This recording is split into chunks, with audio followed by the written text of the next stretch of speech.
বহিরাগতদের সাথে সংঘর্ষের জেরে 2 দিন বন্ধ থাকার পর সকাল থেকে শুরু হয়েছে বাংলাদেশ কৃষি বিশ্ববিদ্যালয়ের সব প্রশাসনিক কাজ। 10:15টার দিকে প্রশাসনিক কার্যালয়ে পৌঁছান উপাচার্য। 24 ঘন্টা পর কোষাধ্যক্ষের কার্যালয়ের তালাও খুলে দেওয়া হয়েছে। এতে শুরু হয় আর্থিক কার্যক্রম। এর আগে মঙ্গলবার আন্দোলনরত শিক্ষার্থীদের সঙ্গে বিশ্ববিদ্যালয় প্রশাসনের 5 ঘন্টারও বেশি সময় ধরে বৈঠক হয়। শিক্ষার্থীদের 6 দফা দাবির মধ্যে 2টি মেনে নিতে সম্মত হয়েছে প্রশাসন। আজ সিন্ডিকেট সভায় হল ছাড়ার নোটিশ প্রত্যাহার এবং আন্দোলনরত শিক্ষার্থীদের বিরুদ্ধে ভবিষ্যতে কোনো একাডেমিক বা প্রশাসনিক হয়রানি না করার লিখিত নিশ্চয়তা দেওয়ার কথা রয়েছে। এছাড়া আগামী 7 দিনের মধ্যে ক্লাস ও পরীক্ষার শুরুর আশ্বাস দিয়েছে প্রশাসন।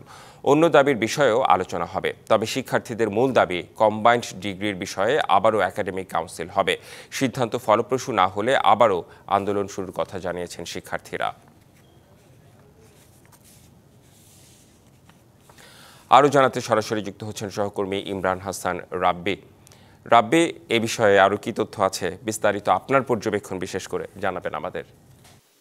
রেদওয়ান, গত রবিবার একাডেমিক কাউন্সিল চলছিল এবং সেই একাডেমিক কাউন্সিলে শিক্ষার্থীদের যে চলমান 1 মাসের অধিক সময়ের আন্দোলন কম্বাইন্ড ডিগ্রির দাবিতে, সেই আন্দোলনের ফলপ্রসূ কোনো ফলাফল না পাওয়ার কারণে প্রায় 200-রও অধিক শিক্ষককে অবরুদ্ধ করে রাখে আন্দোলনরত শিক্ষার্থীরা এবং তারই জেরে সন্ধ্যায় বহিরাগতদের আক্রমণের শিকার হয় শিক্ষার্থীরা এবং সেই দিনই সিন্ডিকেটের জরুরি সভায় মূলত অনির্দিষ্টকালের জন্য বন্ধ ঘোষণা করা হয় এই বিশ্ববিদ্যালয়ে। আমি রয়েছি এখন এই জায়গা বিশ্ববিদ্যালয় ক্যাম্পাসে। এখানে আসলে আমরা একজন আন্দোলনরত শিক্ষার্থী যিনি আসলে মূলত আমাদের সাথে মিডিয়ার সাথে যোগাযোগ করছেন, তার সাথে একটু কথা বলতে চাই। আসলে গতকাল তো প্রায় 5.5 ঘন্টার মতো শিক্ষকদের সাথে আপনারা বসেছিলেন, কি এসেছে সেখান থেকে ফলাফল এবং আসলে আপনারা এখন এই মুহূর্তে আন্দোলন নিয়ে কি ভাবছেন?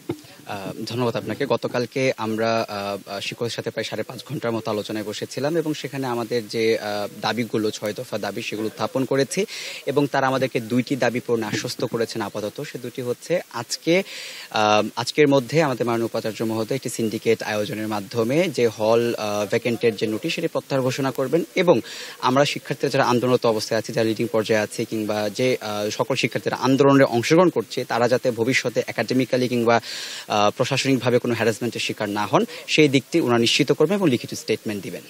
আন্দোলন নিয়ে এখন এই মুহূর্তে আন্দোলন তো স্থগিত, তো আপনারা কি ভাবছেন? হ্যাঁ, এই মুহূর্তে আন্দোলন স্থগিত, কারণ হচ্ছে যেহেতু আমরা একটা আলোচনার মধ্যে রয়েছে এবং গতকালকে যেহেতু আপনি বলতে পারেন যে অনেকটাই ফলপ্রসূ আলোচনা হয়েছে এবং আমাদের একক কম্বাইন্ড ডিগ্রি যে নিয়ে আলোচনা সেটি এখনো ওভাবে ফলপ্রসূ হয়নি। সেটা নিয়ে স্যাররা বলেছেন এটা আলোচনা আরও প্রয়োজন। আমরা আলোচনা করছি এবং আশা করি সেখান থেকে আমরা একক কম্বাইন্ড ডিগ্রি ইনশাল্লাহ বাস্তবায়ন করে নিয়ে আসতে পারবো।